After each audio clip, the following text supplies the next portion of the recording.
Hi everybody, I'm Brie the Plant Lady, checking in with part 2 of my cottage garden and weed seedling ID.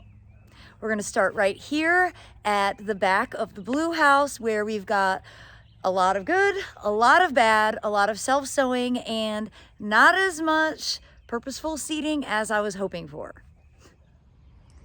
All right, in this bed we've got a mix of self-sown weeds, a combination of things. So self-sown, obviously they're the largest, and these are great looking bread seed poppies.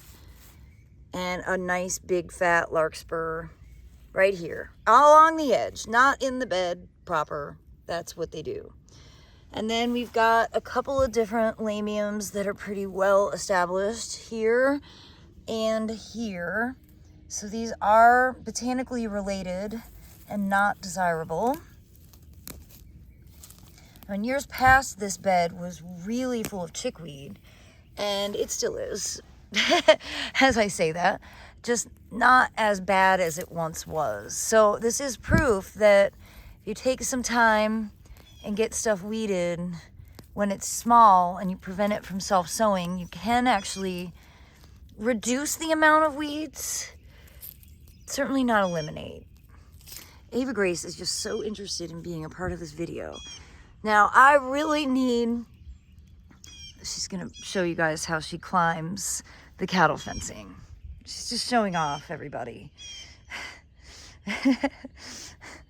I need to get my gloves and just spend some quality time in here because you can see the weeds have really established around these broccolis that have been planted since December. And yeah, it's just my best bet to get in here and weed it proper, not while I'm holding a phone in one hand. But, yes, I can't stop myself. I don't want any of this.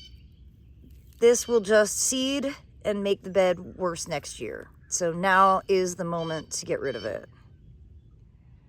So on the other side of this bed, got some cool things going on. This was done the 31st of December, and larkspur, poppies, cilantro. Cilantro is a really good addition. California poppy, self-sown larkspurs. You see how much bigger it is. We've got more larkspur here. In here, so larkspur, cilantro, and you can really tell the cilantro looks like cilantro even when it's small, and it smells like cilantro, which I happen to like. California poppy, larkspur, cilantro. Not as many poppies, and honestly, well, I do see some. There's a poppy right here. I may not have sown that many poppies in here. I think I sowed them more back there, which I'm seeing good poppy germination. More larkspur, more cilantro. So I think this is gonna look good. Those are all elephant garlics popping up, which I will allow to flower. As for weeds, we've got this one, whose name I don't remember, but I'll look it up. Got more lamium, and we've got chickweed. Here's chickweed. And again, it's not hard at this stage to pull out. It's definitely advantageous to go ahead and get rid of it. And just be cautious to not pull out the good stuff, because there's a poppy right next to where the where that chickweed was growing, and try and get all the chickweed roots. That way it won't regenerate. And walking over here, I just want to show you some well-established problem plants and good plants. So obviously, the lamium is flowering. It's getting ready to go to seed. That needs to get pulled ASAP. Lots of geranium. This is going to take some time on my hands and knees to sort out, but of course these are all self-sown poppies, so I want those. And that is predominantly a mix of poppies and larkspur. And look, these larkspurs are already bolting. They're going to be flowering probably in 2 weeks, which is exciting. But wow, I got to get with it. Winter is over. Big difference in the size of self-sown. You can see how big that poppy is there. And then lots and lots of weeds. Basically this whole pathway, I just need to come and clean up because it's a mess. In past years, this was all poppies and you couldn't walk through here. So I'd rather it be weeds and keep it a pathway. And yeah, I just have some work to do. We'll see what I actually get accomplished. I'm definitely disappointed in this bed's performance, and I 1000% blame myself for not watering it well enough. I did not keep this watered, and the seed just didn't, if it did germinate, it expired really quickly. I don't see anything good growing in here other than the cauliflower and broccoli that I planted in and then immediately got nipped because I didn't pay attention to the weather forecast. So you notice I don't have a ton of dandelions, but I do have dandelion relatives like this, which do grow a big taproot, and I didn't get it, but it's okay. At least I'll prevent it from going to seed. Here is that Velcro weed that I really, really do not want to have perpetuating. It's just such a huge problem. And an odd weed that you guys probably don't have, but I am starting to have as a problem is Neolithia. It's an Asian broadleaf evergreen tree that is starting to become an abundant seeder for me. There's actually another one back there. And they're not anywhere near here. So I'm assuming the birds are depositing the seeds places. I'm starting to notice that's a big problem. I'm probably gonna end up having to cut my Neolithias down. And yeah, my pathways are messy. I'm not super concerned, but it'd be good if I had the time to do some cleanup. I'm shocked because remember I sowed seeds in here and they didn't germinate. And I think it's just because it got too dry. And I'm glad to see I have some nigella and some poppies self-sowing in here. And yeah, same thing over here with these beds. This was done on the 2nd of January and self-sown, or these are what I seeded. Nice, and they're growing, but they're really small compared to the self-sown. So just recognize that the self-sown ones are always going to grow in really awkward places. They don't self-sow where you want them to be. That is the ultimate lesson. So for now, we're actually going to skip the disaster that is called the wave, because I'm gonna try and make a separate video just about that and kind of show you my process for how I'm gonna deal with that. I'm not sure I'm gonna get that done today, and I leave tomorrow and I'm gone all of next week, so that might be like a little ways out. But I do want to give you an update on the big cottage border here, because, well, I'm pretty disappointed with the rate of germination. So, well, let me just turn the camera around and show you. All right, let's give you a big picture. Obviously the daffodils look awesome. It is on purpose. Had somebody recently ask me why their daffodils weren't blooming better and they haven't planted in their lawn, and it's likely because they're planted in your grass. You're mowing the lawn before the daffodils are ready to fully go dormant. They're not able to photosynthesize to collect enough energy to store during dormancy to come back with vigor. So you do have to be cautious about cutting your bulb foliage down prematurely, which is why I don't have bulbs incorporated in turf beds. They're all in beds proper, so I'm not tempted to have them cut back too early in the season. Now, into the bed. There's like a big missing patch of wheat, and I don't understand why, but there is. But I have a clump here, a clump over there. So you can see the pattern, but obviously some of the seed that I sowed wasn't totally viable, which is disappointing. All right, so I am seeing some poppies now that I'm getting down in here, right there, but that's not a lot. And you see a lot of bare open space, which is so disappointing.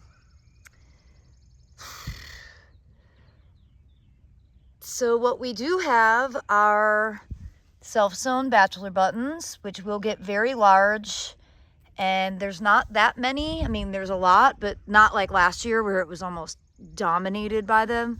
I think they're going to be very important this year to make this bed look somewhat interesting. We do have larkspur, which is probably self-sown, though I know I did toss larkspur seeds in. Actually, let's check. Let's check my bottle. It's got sown on the 9th of February. And there was wheat. There was Dream Swirl California poppy, which I don't see germinating. Iceland poppy, I don't see germinating. Bridal silk corn poppy, don't see that germinating. I don't see the Pandora corn poppy germinating. I don't see the Danish flag, though that might be what's germinating. It's probably Brie's poppy that is germinating. And then, oh, it's all self-sown larkspur. I didn't sow any larkspur or bachelor buttons in here. So that tells me that all the seeds I bought, which this has been the case in the past, I bought all these seeds because I sold too many of the seeds that I collected, didn't have any left, and none of those seeds that I bought are germinating. And this just aggravates me to no end because I know that other people are having this experience and it's really defeating, and your main thing to do is blame yourself, and I'm not blaming myself because I've got poppies germinating everywhere else. It's the seed suppliers, it's not my process.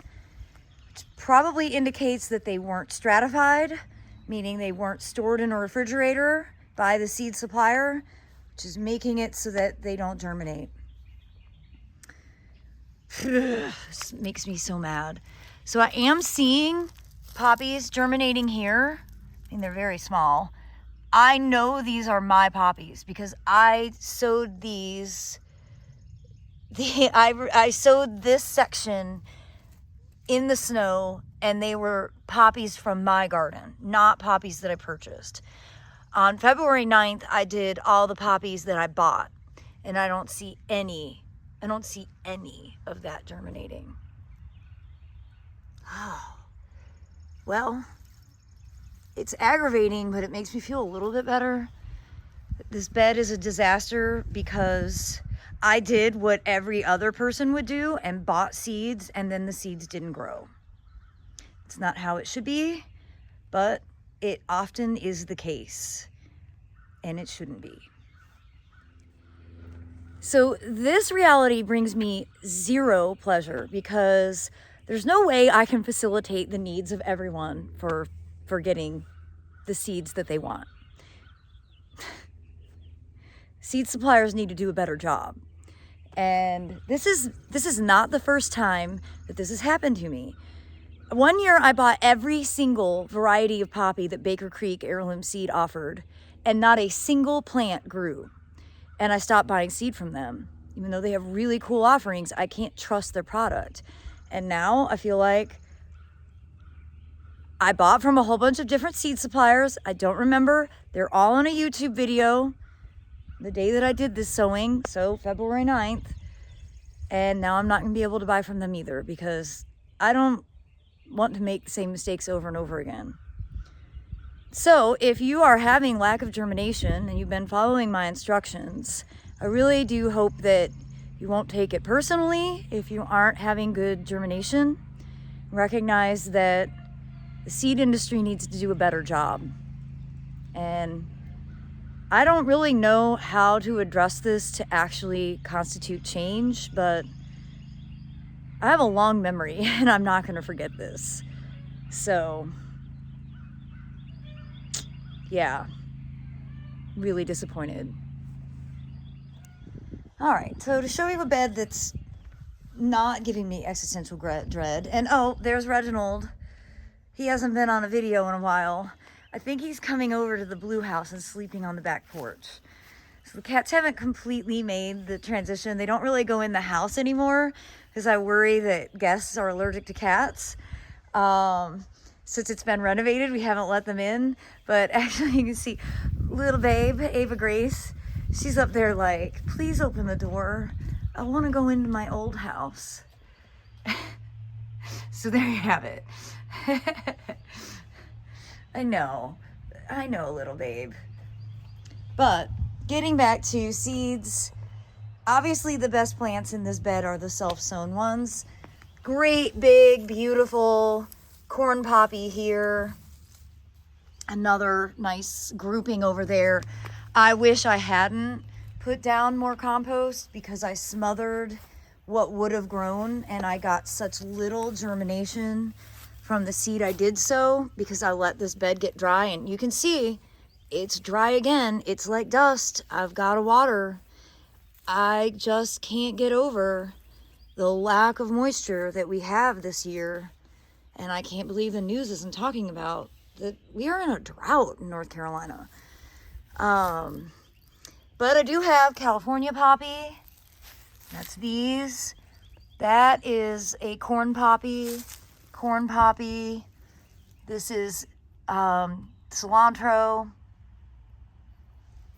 And let's see. Here's some larkspur. Again, not the kind of ground plane coverage I'm looking for. Callie, my sweet neighbor, she's gonna come over today. We're gonna plant a whole bunch of broccoli and cauliflower. Let's go ahead and preemptively fill in these open spaces, because if I don't, weeds are gonna get established. I'm gonna be gone so much that there will be no way to keep up. So gotta try and mitigate this now while I have a few hours at home. I've got corn poppy here, cilantro there, self-sown bread seed poppies back there with a bunch of weedy lamium. California poppy here. This is more cilantro, more weedy lamium. So we got to do some weeding in addition to planting to fill in the gaps of this bed. Again, this is a self-sown section, area where I didn't layer fresh compost, and great poppies here. They're well spread out. Obviously, this is that Veronica, which, I mean, it isn't the most offensive plant. It's just more, if you don't want it to perpetuate endlessly, get it out before it goes to seed. It's same thing with all this lamium. I think this is Lamium purpureum. So, but great to see these poppies, which are all self-sown. Nice big fat rosettes looking exactly like they should this time of year. That's corn poppy here. And more of that Veronica, which, you know, there are a lot of really good species of Veronica. This one just happens to be not as desirable as some of the others. All right, I want to end on a positive note, and here we are out in the native border in the bed that, you know, we did the extension of. We planted this on February 7th. It's predominantly California poppy, crimson feather poppy, magenta campion, which is Lychnis cornerea, Galilee salmon, larkspur, and bread seed poppy from me. So the California poppies are germinating great, albeit we need to water. That's going to be I'll have Callie water today. That'll be fun.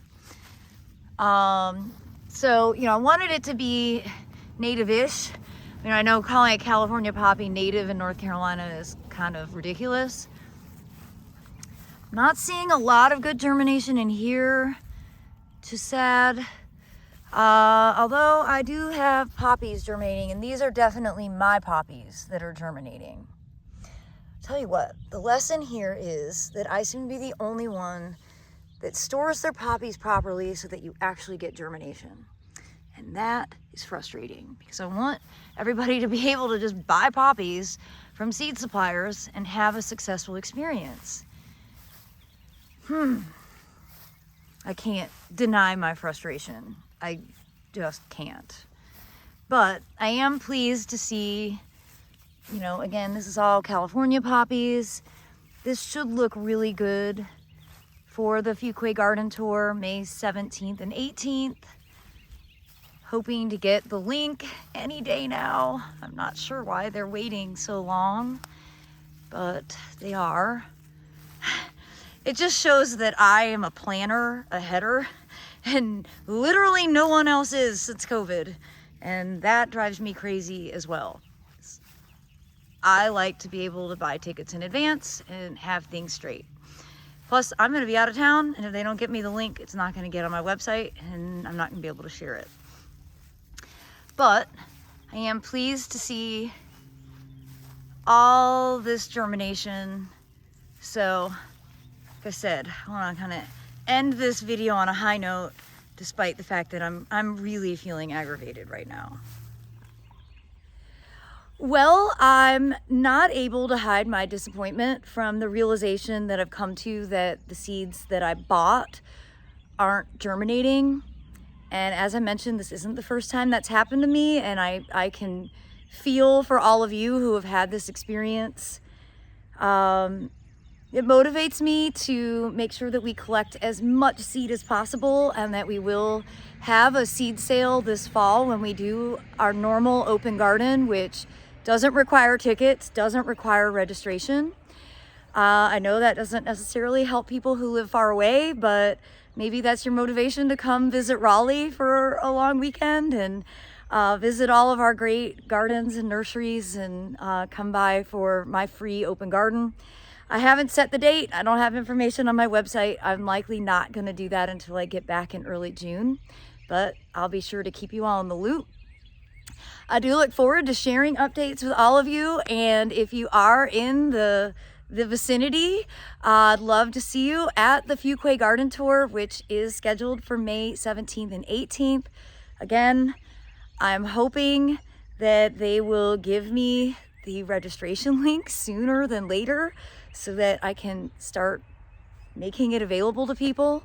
But you can also just Google Fuquay Garden Tour and maybe you'll find it before I do.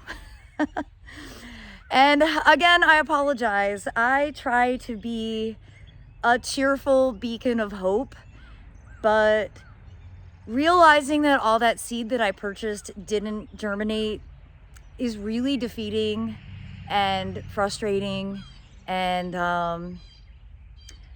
I'm gonna try my best to figure out how to effectively communicate to those companies that they're doing something wrong and they're selling a product that isn't reliable, and therefore losing the faith of the consumer.